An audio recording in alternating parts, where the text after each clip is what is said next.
Paramashivoham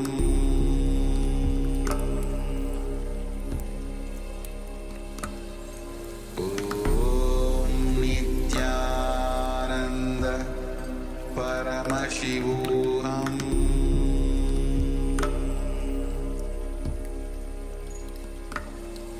Om Nithyananda Paramashivoham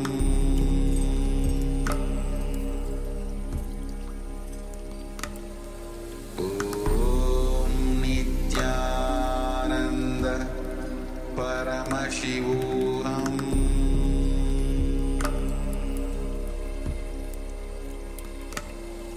Om Nithyananda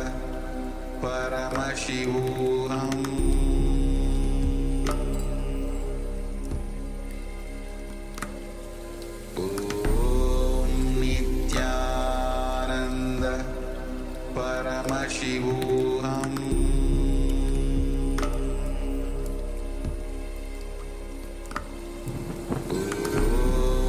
Nithyananda Paramashivoham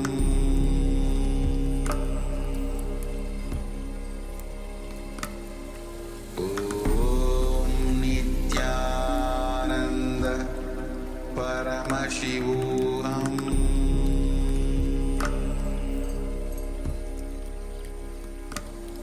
Om Nithyananda Paramashivoham Om Nithyananda Paramashivoham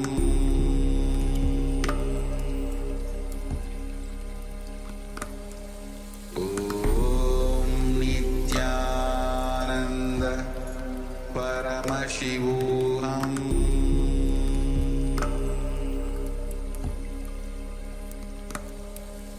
Om Nithyananda Paramashivoham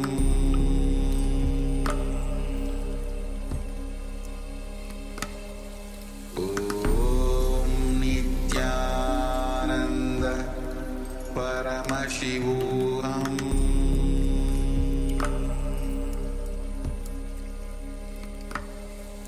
Om Nithyananda Paramashivoham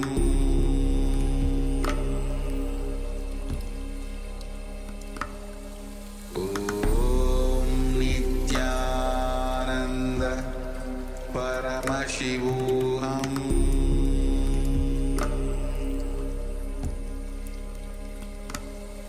Om Nithyananda.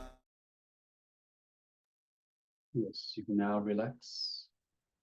If you close your eyes, just gently open your eyes, let the light come back into your eyes.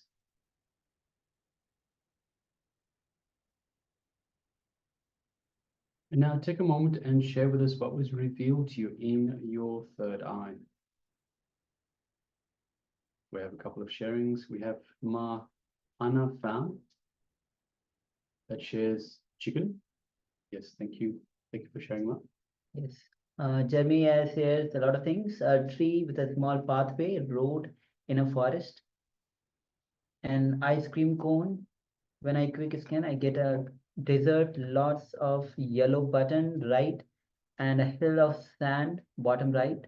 But I think it's the green trees, forest one. So Acharya Rai, that's all I see. I see a wooden sign, two signs, one on the small road either sides. The two images, one is mainly yellow and one is mainly green. Someone says it's yellow one. But scanning through Acharya Rai reveals green, one forest, one. Extra details, one shovel, dirt path. Okay, thank you. Lots of details, lots of sharing. Thank you, Am, for sharing. Yes, so Yes, and for those of you on YouTube, you can also let us know what was revealed to you in your third eye. Please go ahead and share. green forest image. Yes, thank you. I want to get better at this. Great. So the more and more you manifest the powers, more you connect with Swamiji, because when you connect with Swamiji, you invoke his presence. So, and when you connect with him, automatically you start manifesting the power of third eye. And of course, all the detox process and the yoga cleanses the third eye as well. So it's important that you follow everything. So in order to get better, this follow everything. So we're talking about detox, talking about the yoga, we're talking about following Swamiji's teachings. We're talking about the practice of power manifestation itself. The more and more you practice as well, the better you will get at this. But doing everything combined is the ideal path, is the ideal way to get better. This to have a better body, healthier body that can hold the higher energies and lead you towards enlightenment. So all of that has to be done together. All right, so if you're still sharing, please continue to do so. Meanwhile, let us start sharing with you the image that we displayed for this power manifestation. Yes. So yes, this is the image that we had for you. You can see it's a beautiful view of, looks like a very small backyard, but it's you've got a nice little either pool, very small pool, or jacuzzi. You've got two chairs that you can lie down on, enjoy the sun. You can see some stones in front. Yeah, there's lots of green around. So there's a wooden fence on the right-hand side. There's some green trees here and there. There's some further shrubs on the left-hand side. You can see the water in the distance, so we can see possibly a sea or a lake or a very wide river. And you can see the glass towards the inside. So on the left-hand side, towards the inside of the building, of the house, you have some cover at the top above the pool or jacuzzi. So yes, lots of details. We can see it's a little bit foggy, perhaps, or maybe there's some rain. It's a little bit foggy, seeing into the distance towards the, there are two boats on the water body. Let's call it a lake. You can see one seems to be like a ferry, and the other one seems to be some sort of a, perhaps for passengers, to carry passengers across. So yes, lots of details in there. You can also see some shades for the house itself to just on the left-hand side, some shading. All right, so let's have a look at the sharings. To a tree with a small pathway on the road in a forest.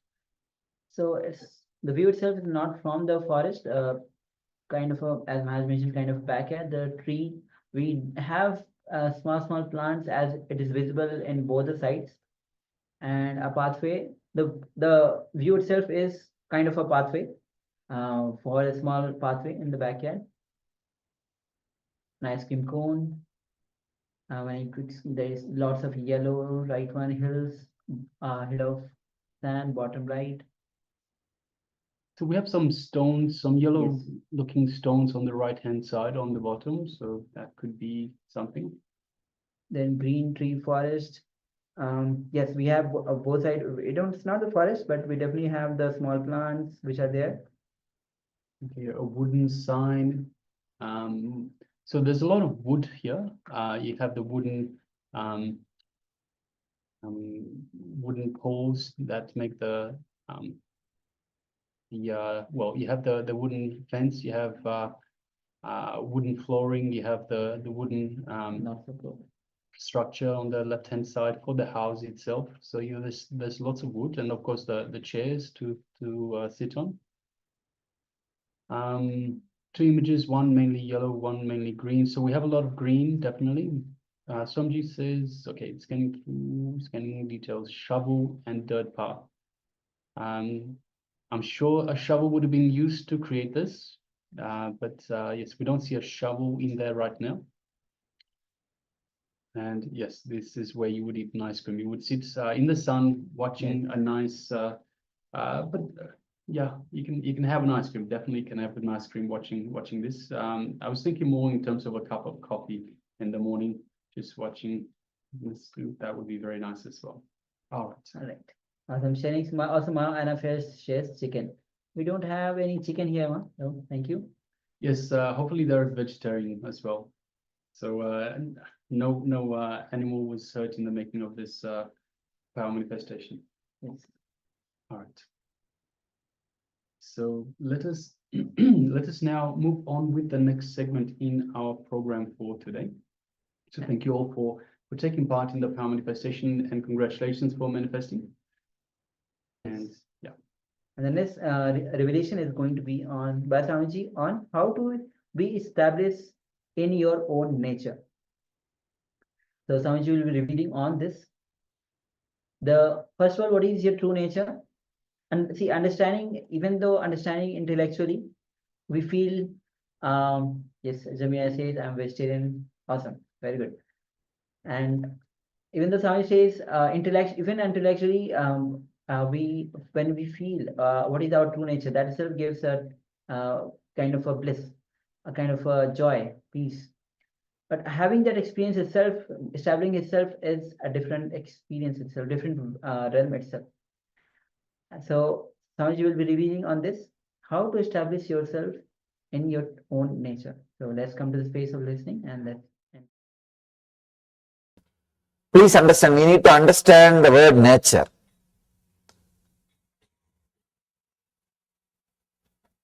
It's an important understanding. Usually, what we call as nature is the state which is confused, deluded, depressed. We start calling this as our nature. Where Patanjali says, Swarupe. Nature means complete, settled, pure consciousness. It doesn't say our deluded state as nature. Usually, when we talk or think or anyway, anytime, when we use the word our nature, we start using the meaning of our nature, what we call or what we think as our nature. That is a big problem. What idea we have about normalcy is our nature, but that is not the true nature.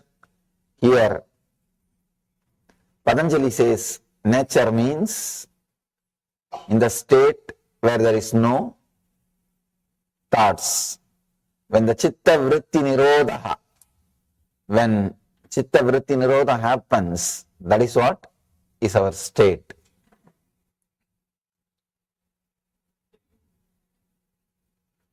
Superficially, when you look at the sutras, Patanjali looks like a scientist, straight.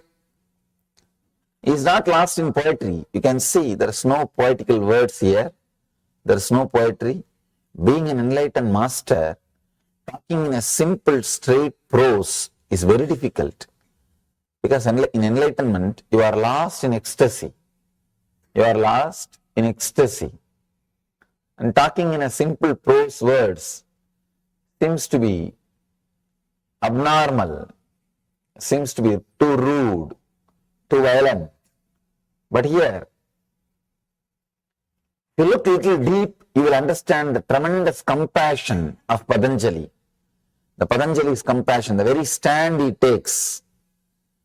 He is not interested in agreeing with what you call as nature, with what you call as standard.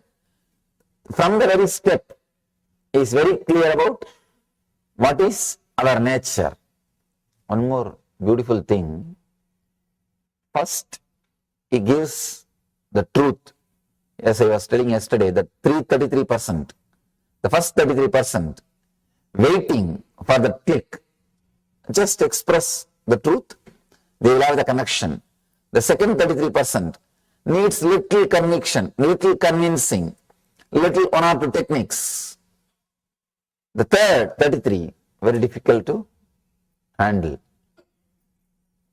He is slowly touching one by one through these first 3 sutras.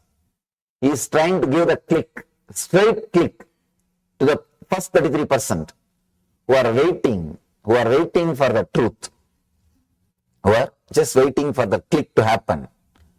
He is giving them chance. So in these 3 sutras, the whole thing he completes. Whatever he is going to tell, the essence of everything, he completes in these 3 sutras. All you need to understand is understanding this one thing. Mind is not a thing, it is your action. Just like you can stop walking, standing, sitting, you can stop the mind because it is an action. This one understanding is enough. Nothing else is needed. You are a yogi now. You are a yogi. When you don't understand, when you think, no, it is not that easy, I think the Swami doesn't know much. He is trying to pacify us, he is trying to cover up his ignorance by telling something, yoga cannot be that simple, then why did he have such a big book in front of him?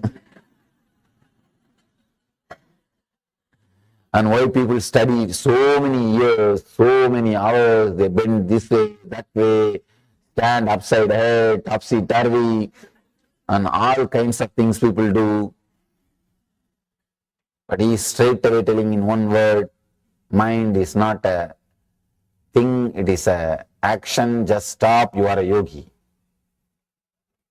So when you have all these questions, any one of these questions, now you are second 33%. You are second 33%. Now Patanjali is talking to you. The next step he is taking. He started using the words of a teacher, a lecturer. First 3 sutras is like a master, straight, Zen master. Now he is going to the second tone. He starts explaining one by one. This is what, this is what, this is what. He is using more word. I can say he is little compassionate. He is not ready to leave us. After some time, after this chapter, he is handling the 3rd category. You should see the tremendous passions. Tremendous passions. Amazing passions, explaining every inch. Actually, first when I read the Yoga Sutras, I thought, how can an enlightened master be so dry? Because he is not making any jokes, stories or poetry, nothing. Straight away he is talking like an angry husband. And not a single extra word. Nothing. Straight. He's saying tuck, tuck, tuck, tuck, tuck. Now I understand. First he is trying to deal with the people who are waiting for the click. Who experience that now. Ata yoganusasanam. Who are ready. Who are in this moment to receive yoga. Who are ready for yoga. Who are ready to explode. So he's trying to handle them. They are waiting. He can't delay the process. He can't make them wait more and more. So he's straight away delivering for them. Once he is finished with them, then he goes to second 33%. There he is little more relaxed. He is using extra words. It's not poetic, but at least using extra words to convince. In the third, when he is touching the third 33%, there he is very poetic. He is very poetic, very tempting, using all the words, methods, techniques to give extraordinary powers, to give all possible bonuses. He has big sailboats. Save 60%. He has all kinds of boats. When he works with the third 33%. Let's enter into the next level sutras. He says, when the chitta vritti nirodha, when cessation of mind happens, it results in relaxation into one's own true nature of limitlessness and total understanding.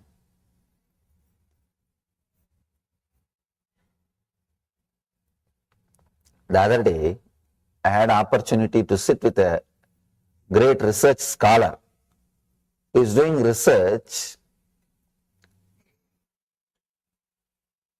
in the ancient civilization which existed in India.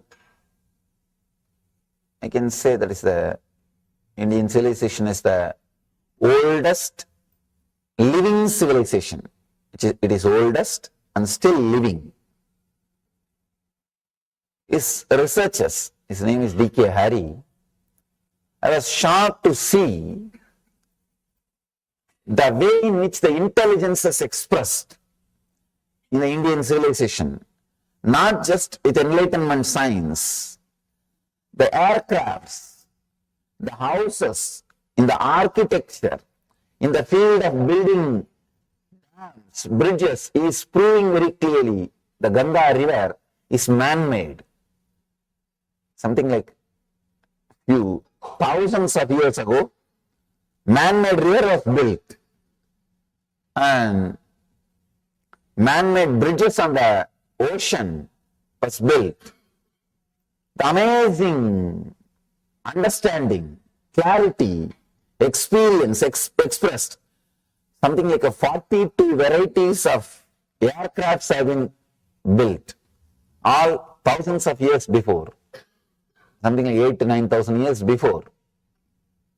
I was shocked. I thought, how could they have so much of clarity, understanding and intelligence? In the meditation field, they did a big research and developed the science of enlightenment. This I can understand. But how could they do so much in the outer world?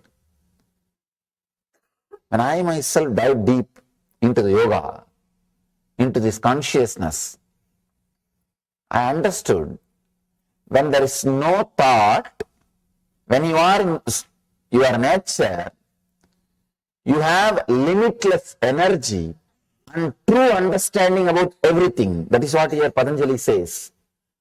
Limitlessness and total understanding. Any direction you can direct your consciousness, you will have clarity about the truth. You will have total understanding in that direction. Like things will be waiting to reveal itself to you. Things will be waiting to reveal its mysteries to you. All you need, just look in. You will see it reveals all its mysteries to you. You are able to connect with it and receive all the informations, secrets, mysteries. It's just like downloading. It's just like downloading.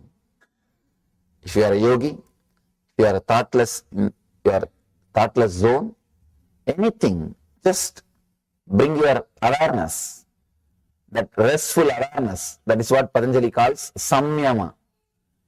Restful awareness. If you direct your restful awareness towards the direction, you know it. I have seen Indian yogis. I had the fortune of living at the feet of many Indian yogis. They just master anything. I have seen a yogi, one devotee brought him very complicated electronic mechanism. I think it's a MP3 player. Neither he knows English, nor he has handled these electronic equipments. If he knows English, we can say, he would have read the button play, here, fast forward, and all those things. He knows nothing. But I could see very clearly, the moment he picked up the machine, picked up the item, he started handling it perfectly as if he is living with it. I asked him, what is this? How can this be, sir? How can this be, Swami? He said, I may not know this machine, but I know how the whole system works, how the whole thing is getting operated, how the whole thing functions. It's very difficult for us to understand. It's very difficult for us to understand. I have seen yogis playing with the power of the mind, with the power of energy. See, they can just create sound wave and do what they want. One yogi, Raghupati yogi, who taught me yoga, anything you want to do, you will just only create a sound wave. I have seen the result happening. For example, if you want to throw a stone on a tree, you will just create an exact sound. And that sound wave will be so powerful, it will reach the tree and the fruit will fall. You will take, if you want to break a stone, you will take that stone in the hand and create a sound wave as if it is hit by a hammer. That sound wave will be so strong, the stone will be into pieces. Sometime he will create a sound wave like a dog. All 40-50 dogs in that area, some 2-3 kilometers, will come running towards him. These yogis, they master different powers. They live in a different zone. They express different kinds of energy. So here, when you are in that restful awareness, then happens total understanding and limitlessness. Swarupe Vastanam. Let's enter into today's sutra. Vriddhi sarubhyam itaratraha. Let me give you the translation. Till that state is reached, there is clutching and identification with thought patterns. Till you reach that state of yoga. See, now he is talking to the second 33% who say, no, yoga is not that easy. You will talk all these things and go away after 2 days. We know how difficult it is. I am practicing 20 years. I am practicing 10 years. I am practicing 35 years. Understand, if your practice is an income source for your teacher, how do you expect you to grow further? If your body is an income source for a doctor, how do you think you can get healed? Same way, you need to understand. You need to understand the deeper truths.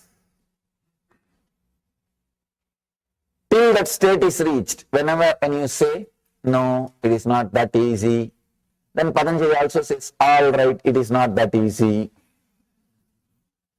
When Patanjali says, it is easy, if you stand up, yes, it is, then you are done. The click has happened, you don't need anything further. Leave the truth. That's all. If you have the click, now all these things are just entertainment. Oh, this song is there, after all, let me know about this. Nothing wrong. If you are reading this further as an entertainment, it's perfectly all right. But if you are reading this further with bondage, unable to connect, unable to have the first click, all right, at least join the second group. At least join the second group. He says, till that state is reached, there is clutching and identification with thought patterns. I can see a big sigh in Patanjali's face. I can see very clearly what he would have felt when he uttered this fourth sutra, when he is entering into the fourth sutra. All right, these guys are not understanding. Let me talk to them in their language. That is what he means when he says, till that state is reached. Actually, there is no such thing as state and all. It is simple, straight clarity. When you are not interested in coming with the master, when he is holding your hand and taking you, if you are not interested, no, that and all is not for me, it is for you. When you create all kinds of reasons and when you throw tantrum, then Patanjali says, all right, I'll wait for you. He says, all right, I'll wait for you. That is what he means when he uses the word, till that state is reached, there is clutching and identification with thought patterns. You again and again come back to your old thought patterns. Sometimes when I see people are clutched to thought patterns, I feel so bad. Unnecessary suffering for no reason. See, all the ideas you carry from the young age, if you have suppressed something, you have to release. If you are abused, you have to heal that wound. All these things are nonsensical ideas. Please understand. There is nothing like suffering. There is nothing like healing. There is no such thing as wounds. When I say this, people say, no, no, no, no. Then I tell, all right, it is there. What to do? Somewhere you have to, either you have to come to my level or I have to come to your level. Please understand, there is no such thing as abusive childhood. Everybody bothers about that. No, no, no, I have such a difficult mind because I had an abusive childhood. I had a very bad teenage. I had a single parent. I had this, I had that. If you had no problem, you try to build.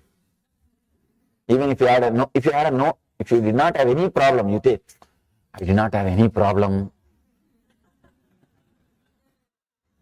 How can this be? So create some problem.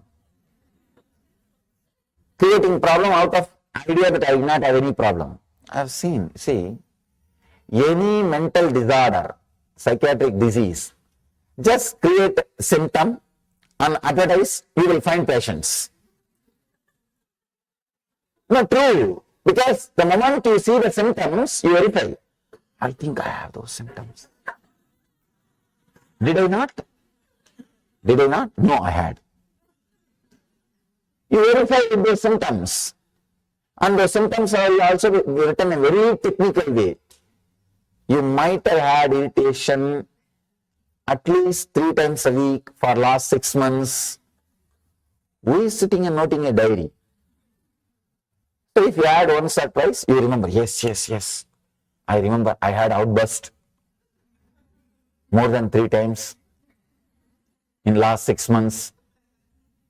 So you come up with an idea. The moment you start believing you had one symptom, then you start connecting with all other symptoms.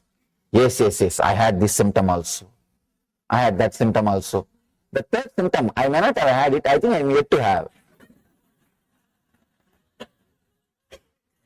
I am going to have that. And you have created the disorder. That's all. And that's all is happening. So please understand, I am not condescending. I am not arrogant. When I say there is no such thing as wound, there is no such thing as healing needed, nothing is required. Please understand, I am stating simple truth straight away. Simple truth straight away. There is no such thing as you carrying some suppressed desires and you need to release them. You need to go to the past life regression, all kinds of nonsenses. Now I am seeing all possible nonsenses created out of your past. You don't understand. It doesn't have any role over your inner space. It has no say over your inner space. But we are constantly made to believe, no, it has a very strong say. It has a very strong connection with your present. You are constantly taught the idea of you have carrying unconscious, all those things, completely nonsensical ideas. In those days, priests used to exploit the saying, you have done sin, you have to confess, you have to do this, you have to do that. After some time, psychiatrists have started exploiting the society by saying you have unconscious. It is just a game. Understand, it is just a game. At least with the priests, whatever money raised, go for public charitable activities. It is pure game. There is no such thing as unconscious, all these things. when you take one wrong stand, whatever you built is wrong. Whatever you built on that is wrong. But we are very strongly made to believe the society, the politics, the education, the universities, everything is believing you have unconscious, you have subconscious, you have dash conscious. I don't know what all you have. Even you don't know, only they know what all you have. That is the worst part of the whole game. Even you don't know what all you have, only they know. Small story. In a small Indian village hospital, a doctor was diagnosing a patient and he says, this guy is dead. And the patient wakes up and says, no, I'm not dead, I'm alive. Doctor says, shh. I have studied, spending lakhs of rupee and did MBBS and became a doctor. Do I know or you know? Same way, they have studied, spending so much money. So they naturally claim, do I know about your mind or do you know about your mind? They might have studied, spending millions of dollars, but that does not mean they will know what you carry. They may know what they carry. Or they might have read about many theories, assumptions. Please understand this one truth. Mind is not a thing, it is an action you can stop the moment you want. Over. Anything else taught to you is a lie.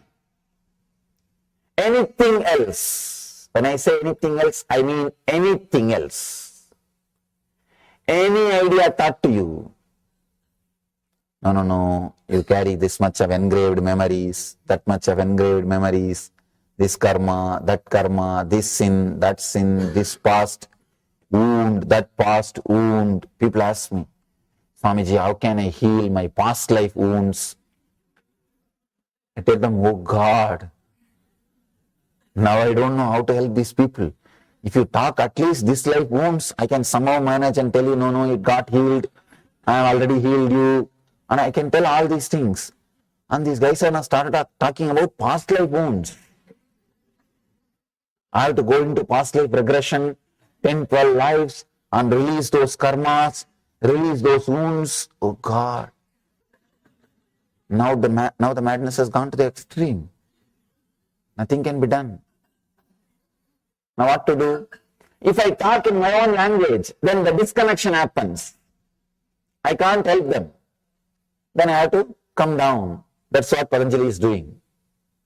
First he says, your mind is an action, subtle action which you are doing. If you want, you can stop, just relax. Actually he wants to complete with this and get up and go. He says, Yoga Sutras are over, let's go. You also enjoy, let me also have a vacation. But these guys are not able to relate. The second 33 is sitting, looking like this. The third 33 is making fun. See, I told you guys, don't go there. He doesn't know anything. The moment I saw his photograph looking so young, I know he doesn't know much. And you are going there and sitting in front of him, wasting your time. The third 33 is making fun. Second 33 is not making fun, but unable to connect. Sitting. Now Patanjali comes down and says, all right. Anyhow, at least let the connection not be disconnected. Let the connection not be disturbed. See, that is the ultimate thing a man can have. Feeling connected to a living master. Anything can be sacrificed for that. But for no reason, that should be sacrificed. Anything can be sacrificed to have that feeling connection with the master.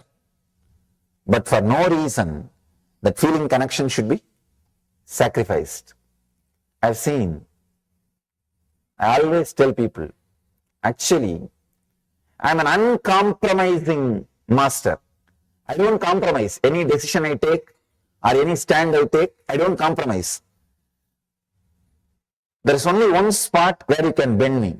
That is, when you send me a feel that if I stand on my own stand, the feeling connection may last.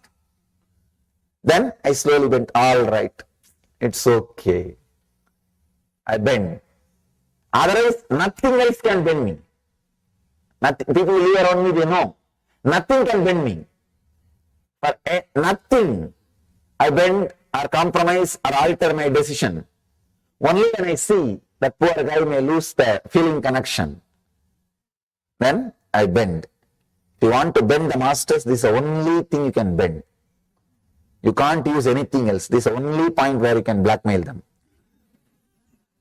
If you send a feel, if you are standing like that, I think I am going to lose the connection with you.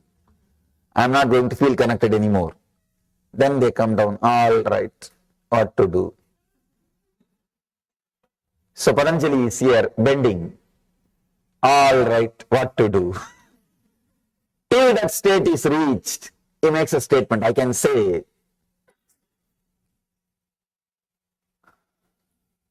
he is compromised. He is compromised. Because there is no such thing as till that state is reached. The word till that state is reached is a lie. It's a pure lie. There is no such thing. You are in that state now. Please understand, you are in that state now. Nothing else is required. The moment he says till that state is reached, he is talking to the second 33. He is talking to the second 33. Now the second 33 feels very comfortable. Yes, yes, yes. Yes, yes, yes. Yesterday I was telling you a story. One guy was going on a donkey with a goat. 3 thieves came. One said, I will steal the goat. Other said, I will steal the donkey. Third one said, I will steal the very clothes he is wearing. Patanjali is the third level thief. He will steal the very things which you think you have. He will go to a code and leave you in nirvana. Means the ultimate freedom. It's not an ordinary teacher. See, the thief who is stealing the goat is teaching you renunciation, just taking away your property. The thief is taking your donkey, is just taking away your prestige, power, position. He is taking away your ego, the ahankar, the outside ego. The thief who can steal your clothes, only he is taking away your mamakar, very root of your ego. Patanjali is that kind of a teacher. He is the third kind of thief who can take away your very clothes, who can take away anything, any ignorance you have. But now he is slowly compromising. He says, all right, when you are not ready to come to that level, let me talk to you from your level. He says, till that state is reached, I can say,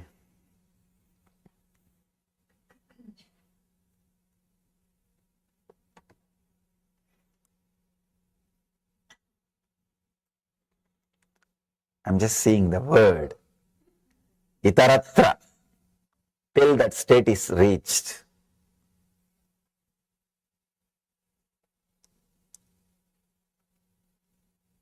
If he has not uttered this word, till that state is reached, he would have been a pure master, but they have never known to the world. Because the second 33 and third 33, only they consist of the whole world. The first 33 will be in silence. They will have the click. For them to have a click, even the first statement is not required. They are waiting. Just seeing the master is enough. Something will happen inside them. They know they are in yoga. They know the yoga has happened. But he has to talk to people. So he is talking to the second 33 and third 33%.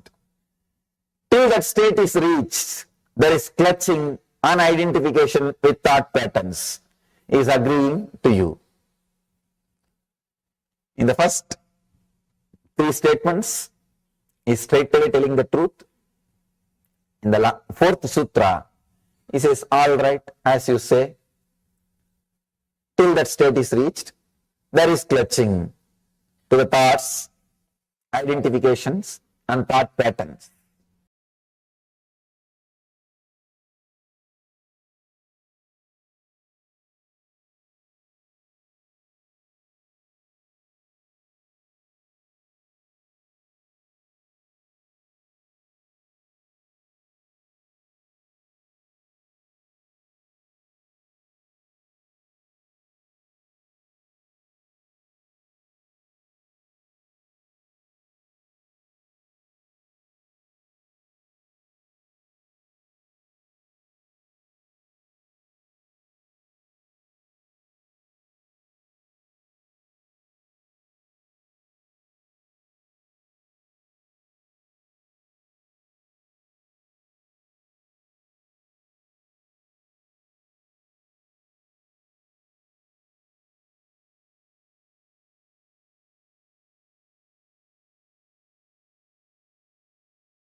I welcome you all with my love and respect.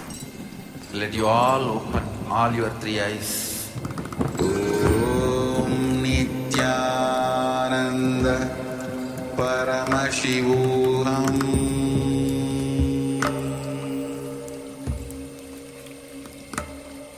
Om Nithyananda Paramashivoham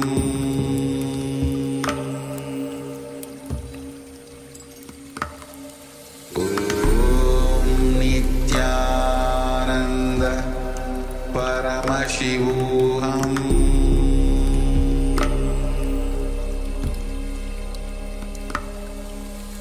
Om Nithyananda Paramashivoham Om Nithyananda Paramashivoham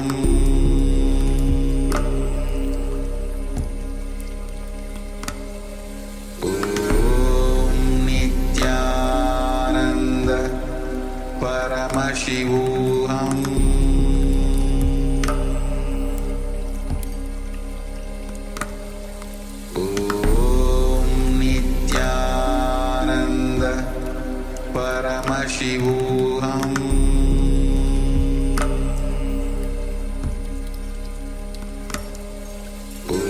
Om Nithyananda Paramashivoham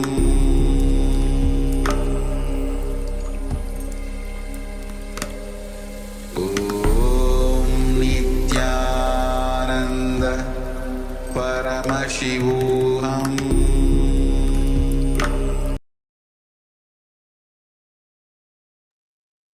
Yes. So, apart from revelation by Swamiji, to be established on your own nature. So, with this, we'll be entering into the internalizing exercise. Yes. I take So once again, be established in your own nature. Just like walking is your action, talking is your action, the mind is also an action. So Swamiji has already beautifully told us in a couple of revelations so far today. When we can stop walking, we can stop talking, why not thinking? Understand thinking is your action. Let us fully cognize that. Let us decide in this moment that it is my action. Thinking is my action. And let me stop. That's all. So the mind is not a thing, it is an action. Without having what you call as mind and living your life is what Swamiji, the Supreme Pontiff of Hinduism, calls us living enlightenment. So let us have a little activity. Decide. We will decide in this moment that thinking is my action. Let me stop. So let us practice this for the next few minutes. Thinking is my action. Let me stop. So decide consciously and stop your mind. So just play with it. Stop your mind and see how you go. Observe your mind. Observe what is happening. Detach yourself and simply stop. So the mind, the thinking is just one action of the brain, of the mind. The mind is an action of the brain. So just stop. Let's try. Let us go ahead and stop the action of the mind for the next few minutes and see how we go.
So with this, let's enter into the Kriya. So once you have performed this technique, understanding that mind is an action, whenever you want, you can stop it. So the responsibility comes onto us, because as you walk, you can stop your walking. The responsibility is on you. As you speak, responsibility is on you whether to speak or not to speak. In the same way, mind is an action. You can stop it. Responsibility is on you because it is your action. Having that click, when you cognize that, then you enter into the first 33%, where the moment you have the click, you are there. So with this, we'll be now entering into Kriya, where Swamiji will be guiding us on the rapid recovery from the illness care. So let's get ready to enter into this Kriya.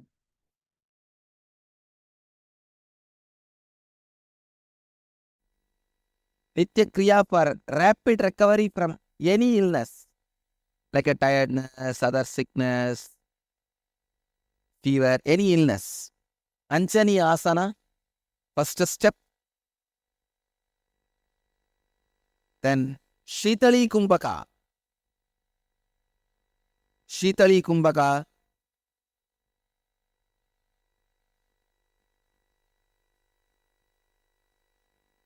Stretch your tongue.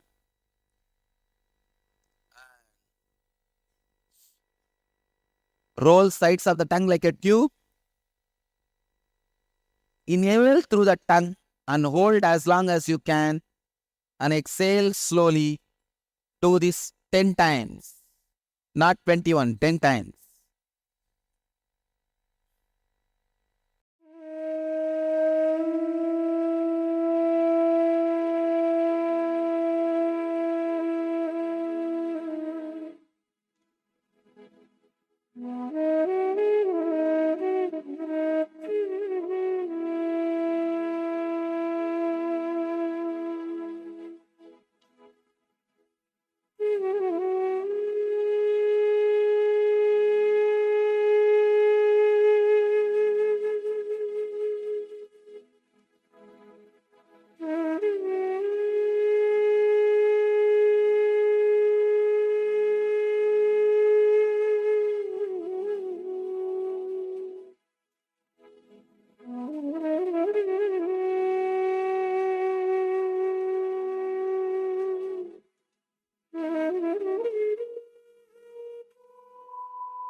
Do the Shitkari Pranayama. Shitkari means press the lower and upper teeth, keep your mouth open with a hissing sound, inhale and hold as long as you can, then slowly exhale as slowly as you can. Do this 7 minutes continuously.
Do the Sitali and Sitkari in Anjani Asana morning, noon and evening.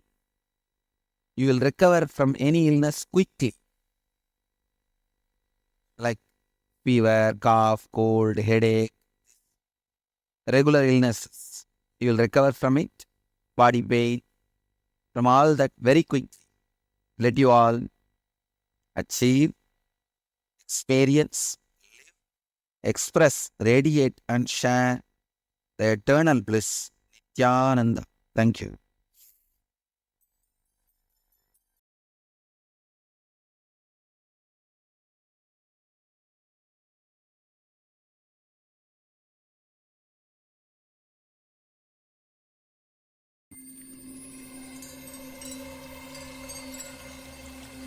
I welcome you all with my love and respect.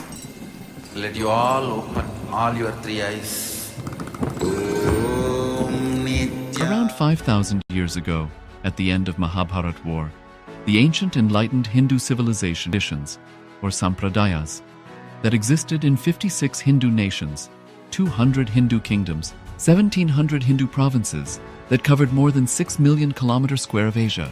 The Supreme Pontiff of Hinduism, SPH, Bhagavan Sri Nithyananda Paramashivoham, is the reviver of Kailasa, this ancient enlightened Hindu civilizational nation. Kailasa is an unbroken cultural, religious, historical, civilizational, and sovereign continuation and revival of multiple of these historical Hindu sovereign states and Hindu ecclesiastical entities. The unbroken continuity of these ancient Hindu nations through Kailasa results in the legal recognition of Kailasa as per the international customary law, particularly the doctrine of continuity. The international law, the doctrine of continuity, implies that upheavals and revolutions within a country, changes in government, territorial adjustments, measures taken during military occupation, or other internal transformations do not negate the existence of the country. do not affect the legal personality and international obligations of the country or state. The Vienna Convention on Succession of States in Respect of Treaties, 1978, addresses these principles of the doctrine of continuity as it outlines international law during situation of state succession or continuation. International law recognizes a state's legal personality by recognizing its identity. This perspective extends even during the period when the given state or country is annexed or occupied by a foreign power. Even in such cases, the legal personality of the state is considered to persist, enabling its subsequent re-establishment. Historical examples dating back to the 18th century include cases like Portugal and Genoa that were re-established after the Vienna Congress of 1815. More recent examples include countries such as Poland, Ethiopia, Czechoslovakia, Albania, and Austria that were re-established after World War II. Even when a nation is deprived of its territory, the nation continues to exist. Its sovereignty and international legal personality continues to persist. The Dalai Lama, as the spiritual and temporal leader of Tibet, exemplifies this principle. In 1959, the Dalai Lama was exiled and forced to flee. Despite the challenges faced, the Dalai Lama continues to advocate for the preservation of Tibetan culture and garners worldwide support for Tibetan autonomy on the global stage. Similarly, from 1309 to 1376, the Pope of Catholicism had been in exile in Avignon. Despite this, he was recognized as the head of state as well as head of the church and given full privileges of the position after their return to Rome. Even in 1861, much of the papal territories had been lost, leaving the Pope with no sovereign territory other than the papal residence and related buildings. Yet his temporal powers were still acknowledged. He was recognized as a head of state, and later, the Lateran Treaty of 1929 formally re-established papal sovereignty over the Vatican City. The Sovereign Order of Malta further exemplifies this principle, retaining international recognition as a sovereign entity despite the permanent loss of their territory upon Napoleon's invasion in June 1798. Despite such permanent loss of territory, the sovereignty and the international legal personality of the Sovereign Order of Malta continue to persist. Much later in 1894, the order settled in Rome and acquired two properties, the Magistral Palace and the Magistral Villa that received extraterritorial status. Today, the order maintains diplomatic relations with 112 countries, issues its own diplomatic passports, currency, stamps, and vehicle registration plates, and has been granted observer status in the United Nations. All these examples of state re-establishment illustrate the principle of continuity of states, as per international law, that a state's legal personality persists over time. A nation continues to exist even after a complete loss of territory. A far more striking example is of the oceanic countries, which are under the threat of their entire nation being drowned and submerged due to rising sea levels owing to global warming. In response to such existential threat of climate change, Pacific Island nations, including Tuvalu, have enacted constitutional amendments and made international declarations affirming that their nation and their sovereign rights will continue to persist, despite their entire territory being lost to the sea. This proactive stance is highlighted in the Constitution of Tuvalu Act 2023 and the Pacific Islands Forum Declaration of 2021. The Supreme Pontiff of Hinduism, Bhagavan Sri Nithyananda Paramashivoham, through the line of succession is the present 203rd Emperor of the Hindu Sovereign Kingdom of Surangi Samrajya. He was crowned on the 31st of December 2004 at the age of 26. Thus, by very same principles of the doctrine of continuity, through which the international legal personality of Portugal, Genoa, Poland, Ethiopia, Czechoslovakia. Yes. So after that's clear, it's time that we start manifesting the powers. Yes. Power manifestation is your time. So let's get ready to enter into the power manifestation. And as today we are doing the power of remote vision. In this rounds, what we do is the acharyas will be looking at the image. You will be scanning the acharyas and getting the details of every single things that of the details of the image that the acharyas are looking at. So it's interesting. So let's get ready. Yes, we'll need everyone to sit comfortably with the head, neck, and spine in a straight line. Also requesting everyone to please switch on your camera if you haven't already done so. So, and also please make sure you are available in the camera frame itself. So request Charmaine Muse, Jeremy Maxfield, Ma Judy, Ma Yanghui Lan, Ma Anandeshwari, Ma Trinetkananda, please be available in the camera frame. And also Ma Teresa, Kailasa Toronto, Ma Gui Tzu Jing, and Ma Magdalena, please switch on your cameras and of course be available in the camera frame as well. Let us get ready for this power manifestation, the power of remote vision. So as Maharaj just mentioned, the acharyas ourselves will be staring at an image, and yourselves, the participants, will be scanning the image that we have in front of us. So you won't be scanning ourselves, the acharyas will be scanning the image that we have in front of us. So let's get ready. Let's sit comfortably with the head, neck, and spine in a straight line, and let us bring our awareness to our inner space. And our inner space is just below the heart center and just above the navel center. So let us bring our awareness to our inner space and invoke Swamiji. Invoke Swamiji in our inner space, our Ananda Ganda, the space Swamiji has initiated us in to connect to him, to be in the space of oneness with him. So let us invoke Swamiji in our Ananda Ganda. And let us feel the feeling connection we have to the Master. Let us feel the space of oneness with Swamiji, the Supreme Pontiff of Hinduism. Just take a moment and feel that space of oneness. Feel being one with Swamiji. Just take a moment and feel all of that.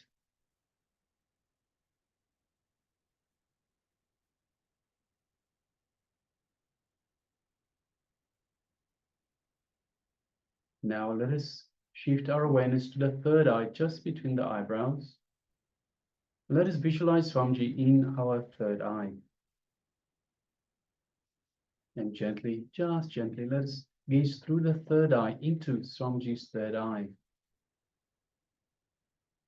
And as we do so, we feel the energetic connection from Swamiji's third eye, from the Master's third eye to our third eye. We feel a light build-up of energy in our third eye as Swamiji is awakening and energizing our third eye. Just take a moment and feel all of that in your third eye.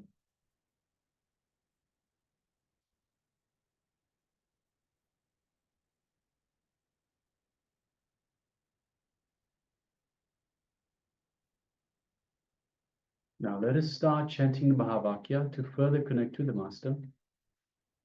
Om Nithyananda Paramashivoham Nithyananda Paramashivoham Nithyananda Paramashivoham. Let's continue chanting the Mahavakya throughout the power manifestation, and from this space of oneness with Swamiji, let us start manifesting this power of remote vision, scanning the image that acharyas have in front of them. Let us begin.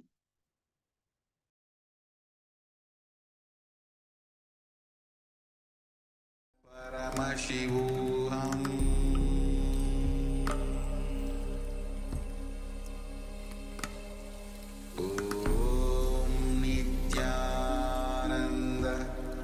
Paramashivoham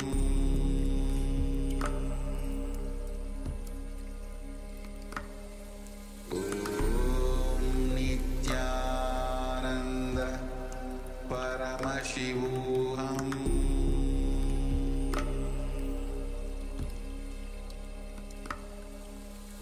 Om Nithyananda Paramashivoham